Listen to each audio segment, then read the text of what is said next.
শ্রী শ্রী রামকৃষ্ণ পরমহংসের জীবন কাহিনী। ভাব রাজ্যে সর্বোচ্চ ভূমি হল মধুর ভাব। শ্রী রামকৃষ্ণ এবার মধুর ভাব সাধনের জন্য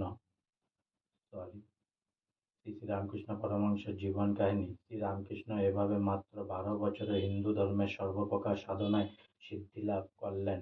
এ 12টি বছর তার শরীরে আহার নিদ্রা বলতে যেন কিছুই ছিল না। এসব নানাবিধ সাধনায় তার শরীর হয়ে উঠেছিল শিশুর মতো কোমল। কোনো খারাপ লোক তার শরীরে স্পর্শ করলে তিনি যেন আচমকা ছ্যাঁকা লেগে যাওয়া অনুভব করতেন। তার এবার ইচ্ছা হলো মুসলমান ধর্মাবলম্বীরা কিভাবে ভগবান লাভ করেন তা পরখ করে দেখবেন।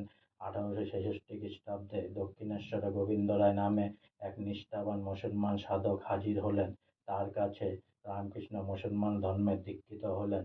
তারপর মাত্র 3 দিনে তিনি ওই মতের সাধনা ফল লাভ করলেন। ওই সময় তিনি আল্লাহ নাম জপ করতেন এবং তার হৃদয় থেকে হিন্দু ভাব তখন মুছে যাওয়ায় হিন্দু দেব-দেবীদের প্রণাম করা দূরে থাকুক, তাদের দর্শনে পর্যন্ত তার প্রবৃত্তি হতো না। তখন ছিল বর্ষাকাল, গঙ্গার জল ঘোলা, সেই জল পানের উপযুক্ত নয়। তথাপি তা পান করে রামকৃষ্ণের পেটের রোগ আবার দেখা দিল।